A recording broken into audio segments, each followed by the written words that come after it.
my name is Charmaine Carter, and let's see, I'm a survivor of child abuse. I grew up in a very dysfunctional family. Writing was my passion. Ever since I was a kid, I tried to write on anything I can get my hands on, notebooks, paper towels, toilet paper, anything I could put my hands on to try to deal with the abuse that was going on. It was my outlet. It really helped out a lot.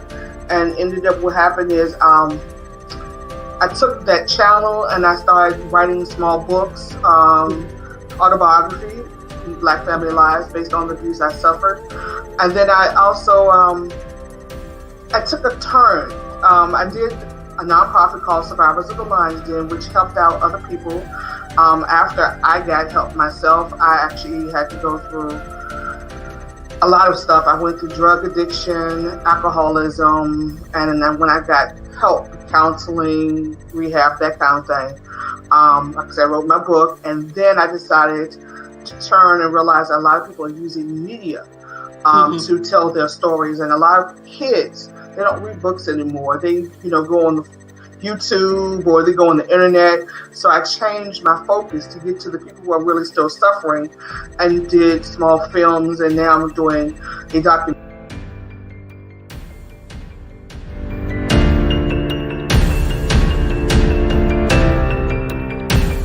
When I was a child, I was molested by my babysitter when I was about 6 years old.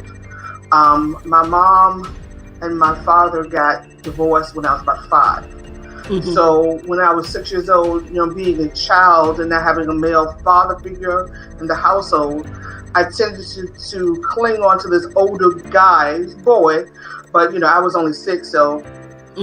But he was a father figure. He told me how much he loved me and how beautiful I was and all this kind of stuff. And what ended up happening is I attached myself to him, thinking that he was a father type figure because, the hugs and loves and tell me how beautiful I was.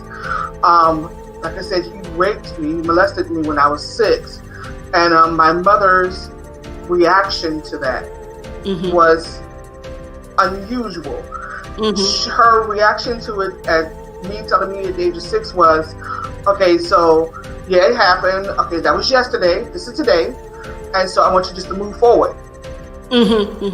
As if there was a switch that I could cut off and just move forward at the age of 6. And I didn't understand why she just assumed that I could just cut it off and move. I found out that my family is a cycle of dysfunction. There are a lot of people have been in my family was abused, and then therefore in turn, became abusive themselves. So she was told to move on when she was abused, as if nothing had happened, and she wanted me to do that. But at the age 6, that was not happening.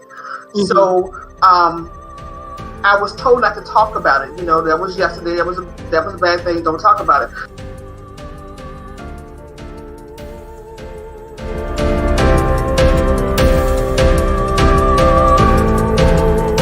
I found out what real love was.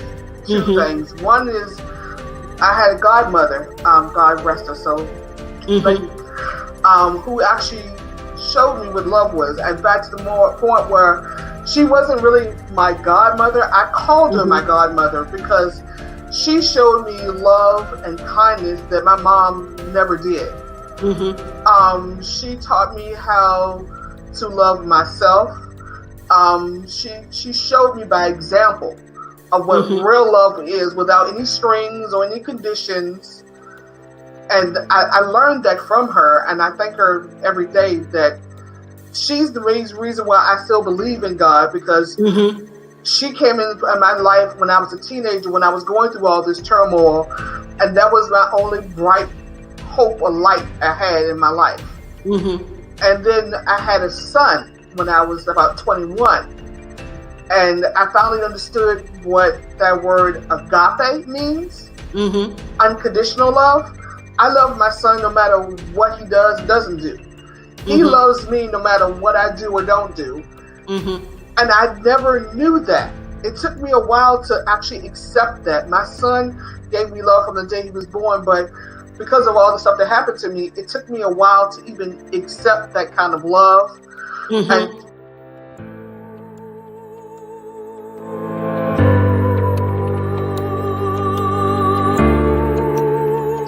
We need to start healing the abuse and the pain that's inside the family, the individual people inside the family, and that way we can then help out the community, the society. But if we are broken people and we go out and try to help other people and we're still broken, that's not helping anybody.